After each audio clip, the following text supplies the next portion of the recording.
अऊज़ु बिल्लाहि मिनश्शैतानिर्रजीम बिस्मिल्लाहिर्रहमानिर्रहीम क़ुल हल यस्तविल्लज़ीना यअलमून वल्लज़ीना ला यअलमून सदक़ल्लाहुल अज़ीम। मेरे मोहतरम सामीन, पिछली वीडियो में मैंने अहले इल्म यानी उलमाए किराम की फ़जीलत और इल्म दीन की फ़जीलत बयान की थी। आज भी इंशाअल्लाह कुछ ज़रूरी बातें अर्ज़ करूँगा। अल्लाह पाक सुनने के बाद मुझे भी आप सब हज़रात को भी अमल करने की तौफ़ीक़ अता फ़रमाए। एक हदीस में आपने इरशाद फरमाया कि सबसे बड़ा सख़ी अल्लाह ताला है, जो पूरी कायनात में फैली हुई तमाम मखलूक़ात को अल्लाह पाक खिलाते हैं। 18,000 मखलूक़ात हैं। अल्लाह पाक का हौसला देखें, अल्लाह पाक का हिलम देखें, बर्दाश्त देखें कि 7 अरब की आबादी में से 5 अरब जो है वो काफिर हैं, मुशरिक हैं, अल्लाह के नाफरमान हैं। अल्लाह पाक उनको भी खिला रहा है, फर्माबरदारों को भी खिला रहा है, अपनों को भी खिला रहा है, गैरों को भी अल्लाह पाक खिला रहा है। इतना बड़ा अल्लाह पाक सख़ी है। फिर आपने इरशाद फरमाया कि उसके बाद मैं सबसे बड़ा सख़ी हूँ पूरी कायनात में। और फिर उसके बाद आपने इरशाद फरमाया कि वो आलिम जिसके पास शरीयत का इल्म हो वो सबसे बड़ा सख़ी है, जो इल्म शरीयत, कुरान का इल्म, हदीस का इल्म, तफसीर का इल्म सीख कर आगे लोगों को सिखाता है। इसी तरह दूसरी हदीस में आपने इरशाद फरमाया कल क़यामत के दिन शहीद भी पुल सिरात के पास खड़ा होगा और आलिम भी खड़ा होगा, जिसका मफ़हूम यह है शहीद से कहा जाएगा तू जन्नत में चला जा, पुल सिरात से उसको गुजार दिया जाएगा, उसने अपनी जान कुर्बान की, वो जन्नत में चला जाएगा उसकी वजह से। लेकिन आलिम से कहा जाएगा कि आप ठहरें, आप जिसकी चाहते हैं सिफारिश करें, जिस पर जहन्नम वाजिब हो चुकी है अपने गुनाहों की वजह से, आप उनकी सिफारिश करें, आप उनको जन्नत में दाखिल करवाएं। चुनांचे मेरे दोस्तों हदीस में आता है आलिम को 70 ऐसे बंदों की सिफारिश का इख्तियार दिया जाएगा कि जिन पर अपने गुनाहों की वजह से जहन्नम वाजिब हो चुकी होगी। और एक हाफिज़ कुरान को 10 बंदों की सिफारिश का इख्तियार दिया जाएगा कि जिन पे अपने गुनाहों की वजह से जहन्नम वाजिब हो चुकी होगी, ऐसे 10 बंदों की वो सिफारिश कर सकेगा। इसी तरह एक और हदीस में आपने इरशाद फरमाया कि आलिम की फ़जीलत इबादत गुजार पर ऐसे ही है जैसे कि 14वीं के चाँद की सितारों पर है। इतनी फ़जीलत अल्लाह के नबी सल्लल्लाहु अलैहि वसल्लम ने बयान फरमाई है। एक हदीस में आता है अल्लाह के नबी ने इरशाद फरमाया कल क़यामत के दिन उलमा की स्याही जिससे उन्होंने किताबें लिखी हैं वो शुहदा के खून से बढ़ जाएगी। इसकी वजह मेरे दोस्तों क्या है? उलमाए किराम ने, मुहद्दिसीन ने इसकी चंद वजूहात लिखी हैं। एक वजह यह है कि शहीद वो बादशाह का सिपाही होता है, उसकी मिसाल बादशाह के सिपाही की तरह है, और आलिम की मिसाल जो है वो बादशाह के शहज़ादे की तरह है। और ज़ाहिर बात है कि शहज़ादे को वो सिपाही पर फजीलत हासिल होती है। सिपाही बेशक जान भी कुर्बान कर देता है उसकी हिफाजत करते हुए बादशाह की, लेकिन वो शहज़ादे के बराबर नहीं हो सकता। दूसरी वजह यह है मेरे दोस्तों, उलमा अंबिया के वारिस हैं, और जो शुहदा हैं वो अंबिया के और दीन के कामों के वो खादिम हैं, सिपाही हैं। और ज़ाहिर बात है कि सिपाही की और खादिम को वारिस के मुकाबले में कम हैसियत हासिल होती है। जो हैसियत वारिस को हासिल होती है वो खादिम और सिपाही को हासिल नहीं होती। तीसरी बार ये लिखी है मुहद्दिसीन ने कि शहीद जब शहीद होता है तो वह अपने खून से ज़मीन को ज़ीनत बख्शता है, और आलिम जब किसी इंसान को, अनपढ़ को, जाहिल आदमी को, जिसके पास शरीयत का इल्म नहीं, कुरान का इल्म नहीं, हदीस का इल्म नहीं, जिसको नमाज के फ़राइज़ का पता नहीं, वाजिबात का पता नहीं, सुन्नतों का पता नहीं, ज़कात के मसाइल, हज के मसाइल, उम्र के मसाइल, कुर्बानी के मसाइल, जिहाद के मसाइल, कुछ भी उसको पता नहीं है, जब उसको इल्म सिखाता है तो फिर वो एक इंसान को ज़ीनत बख्शता है। और ज़ाहिर बात है कि इंसान की फ़जीलत ज़मीन के मुकाबले में ज़्यादा है। और चौथी बार मेरे दोस्तों उलमा ने यह लिखी है कि जब शहीद मद्दे मुकाबले से लड़ता है काफिर से, मुनाफिक से, दीन के दुश्मन से, तो वो उसके कत्ल करने के दर पे होता है। चुनांचे उसको कत्ल कर देता है, और शहीद के कत्ल करने के नतीजे में वो काफिर जो है वो जहन्नम में चला जाता है। लेकिन आलिम किसी के कत्ल करने के दर पे नहीं होता। वो एक अनपढ़ आदमी को, नखानदा आदमी को दीन सिखाता है, शरीयत सिखाता है। तो जब वो शरीयत सीख लेता है तो आलिम खुद भी ज़िंदा रहता है और उसको भी ज़िंदगी बख्शता है, उसको भी जिला बख्शता है। और पाँचवीं मेरे दोस्तों वजह ये लिखी है उलमा ने कि शहीद खुद तो शहीद हो जाता है, लेकिन जिसने उसको शहीद किया होता है उसके जहन्नम में जाने का सबब बन जाता है।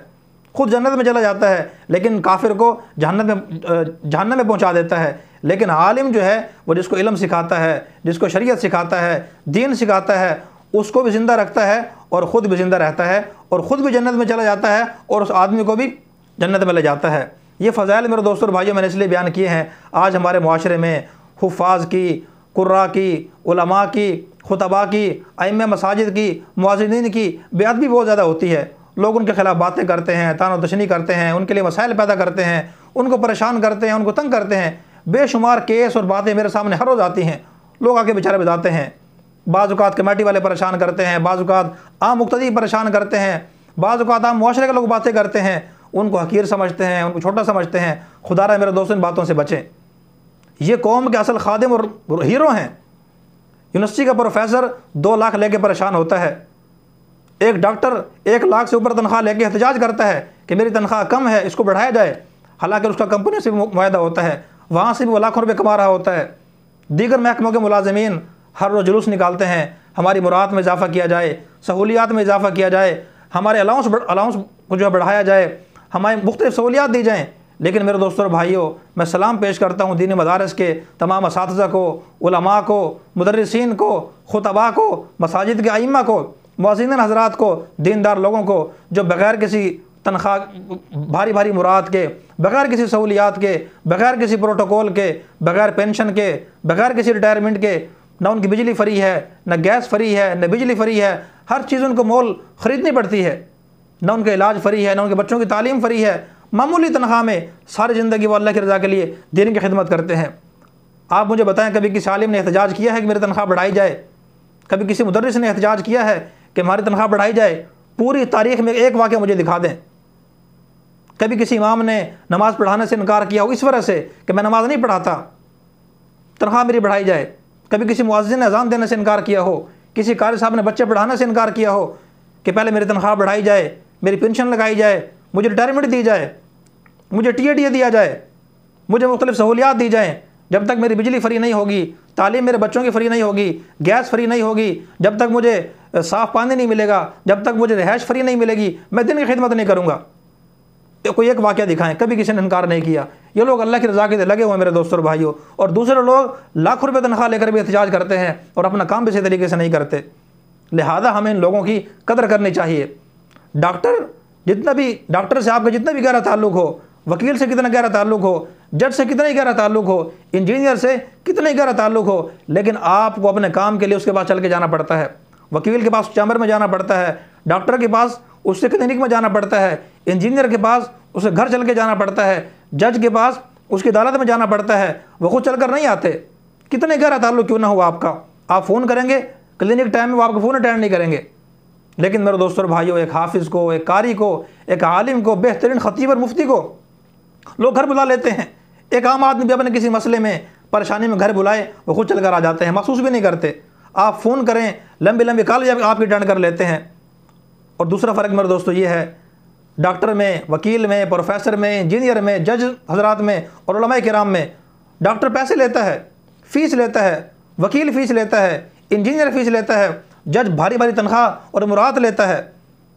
लेकिन मेरे दोस्तों और भाइयों, ये उलमा बग़ैर किसी फ़ीस के, बग़ैर किसी पेंशन के, बग़ैर किसी छुट्टी के, बग़ैर किसी रिटायरमेंट के, कोई ख़ास मुराद नहीं है, कोई सहूलियात नहीं है, ये खालिसतन अल्लाह की रज़ा के लिए बग़ैर फ़ीस के सारी ज़िंदगी फतवा भी आपको मुफ्त देंगे, मशवरा भी आपको मुफ्त देंगे, जुमे का बयान भी मुफ्त करते हैं, दरस कुरान भी देते हैं, दरस हदीस भी देते हैं, जनाजा पढ़ाते हैं, निकाह आपका पढ़ाते हैं। सारी ज़िंदगी दीनी मसाइल में तमाम शोबा ज़िंदगी से मुतालिक जिस किस्म की रहनुमाई आपको ज़रूरत हो, ये रहनुमाई फ़राम करने के लिए बैठे हैं।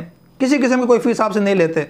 लिहाजा हमें अपने इन मोहसिनों की मेरे दोस्तों दिल से कदर करनी चाहिए। अगर हम इन लोगों को कुछ दे नहीं सकते तो कम अज़ कम हमें दिल से एहतराम करना चाहिए। इनकी ग़ीबत, चुगली, पीठ पीछे बातें करना, परेशान करना, उनके लिए मसाइल खड़े करना, मेरे दोस्तों और भाइयों, ये एक मुसलमान को ज़ेब नहीं देता, ये मुसलमान को ज़ेब नहीं देता।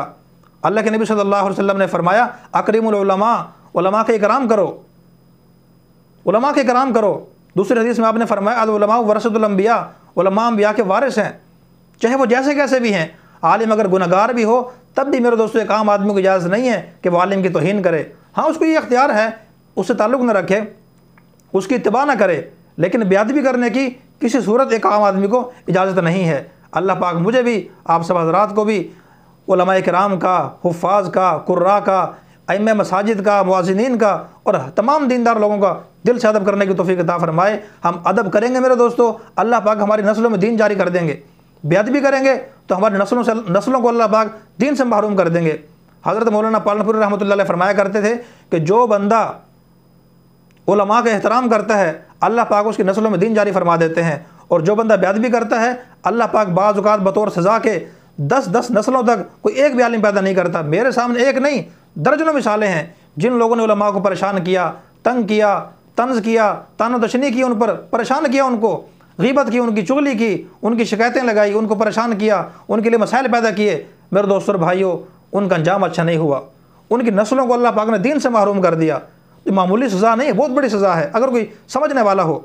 अल्लाह पाक मुझे भी, आप हज़रात को भी अहले दीन का, उलमाए किराम का सिद्क़ दिल से अदब करने की तौफ़ीक़ अता फ़रमाए। वाखिर दावाना अल्हम्दुलिल्लाहि रब्बिल आलमीन।